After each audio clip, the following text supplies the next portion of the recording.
Hello and thanks for joining us from our studios in Israel. I'm Aaron Porras here with ILTV's Morning Briefing. Prime Minister Benjamin Netanyahu said that he would not resign from office should the Attorney General accept police recommendations to indict him before elections. Speaking at a press conference in Brazil where he is visiting, Netanyahu addressed all the issues surrounding the upcoming Israeli elections, and when asked at the press conference if he would resign, he responded with, "No way." The Prime Minister also publicly criticized Naftali Bennett and Ayelet Shaked's move to split from their right-wing Jewish Home Party and form a new party, Hayamin HaChadash, or the New Right.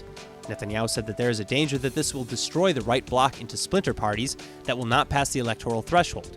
He said that he would, quote, check all options, end quote, regarding uniting the right, and he said that he would do what he can to prevent it, adding that, quote, I will act responsibly so that the right-wing bloc retains its strength and will not act irresponsibly in a move that could harm it, end quote. He added that no one knows what they, Bennett and Shaked, will do with the mandates that they receive, stating that they could easily pass on mandates to the left and support Yesh Atid party leader Yair Lapid instead. Regarding the United States peace plan, Netanyahu then said that the United States is unlikely to release its long-awaited peace plan anyway during elections because it wants to maximize, not minimize, its chances of success. Netanyahu also said that he was opening up Israel to the world as prime minister, and said that, quote, we are connecting the world to China, India, and to the Western world.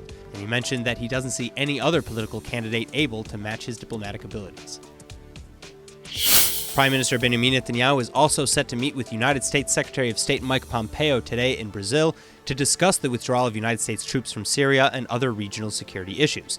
The meeting is also a precursor to Netanyahu's planned meeting with National Security Advisor John Bolton, who will be traveling to Israel and Turkey later this month to discuss the withdrawal as well. Meanwhile, the New York Times reported Monday night that according to anonymous administration officials, United States President Donald Trump has agreed to extend the withdrawal time to 4 months, as opposed to his previously promised 30 days. This report was then echoed by remarks made by Republican Senator Lindsey Graham following a meeting with Trump on Sunday. Today also marks the first day of Patrick Shanahan's new role as United States Defense Secretary.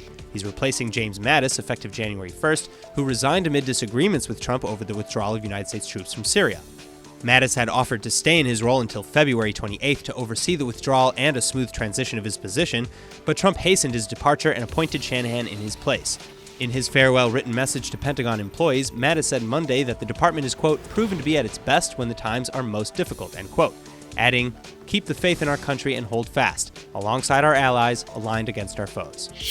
While the world ushered in a new year on Monday evening with fireworks, sparklers, and celebrations, the IDF was operating as usual, preventing attempted terror attacks. 2 Palestinian suspects in the West Bank village of Yatta were arrested in evening raids by the IDF and Israeli police and were taken in for questioning. M16 rifles and ammunition was found in their possession as well and was seized. Earlier Monday morning, in other arrest raids, 6 members of the family of the Ofra shooter were also arrested. Saleh Omar Barghouti, who was killed earlier in December in a shootout with the IDF, committed a drive-by shooting attack at an Ofra bus stop, injuring 7, including a pregnant woman who lost her baby that was delivered prematurely due to the attack. Meanwhile, as the IDF and Israeli police were active in the field, Israeli courts sentenced 2 Palestinian attackers to prison. 57-year-old Jamil Tamimi, who stabbed to death 20-year-old British exchange student Hannah Bledden on a Jerusalem train in 2017, was sentenced to 18 years in prison. Typically, he would have been given a life sentence, but the charges were slightly reduced, with prosecutors explaining that, quote, this was not a terrorist incident, but a terrible murder carried out by a mentally ill person, end quote.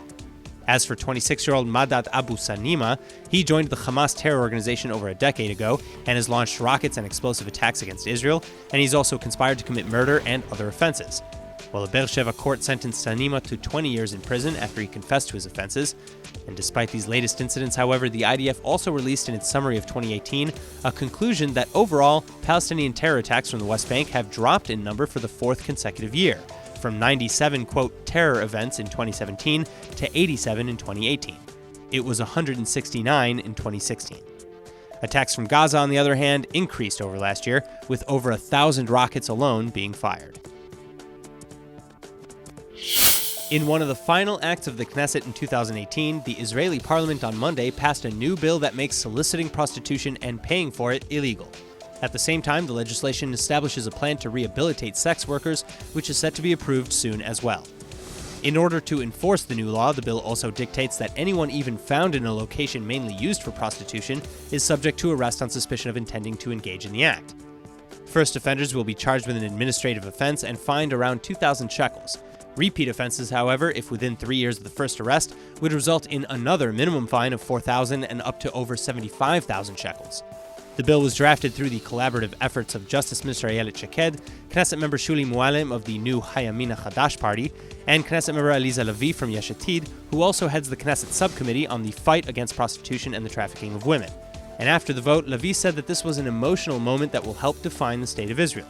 She said, quote, "The law rights a wrong that has been going on for too many years, and it'll help reduce the demand for prostitution that is the driving force behind this industry, through rehabilitation and reintegration into society of women and girls trapped in prostitution," end quote. Similarly, Zionist Union MK Sheli Yachimovich also lauded the passage of the law as an historic step, saying that the war on prostitution resembles the struggle for the emancipation of slaves.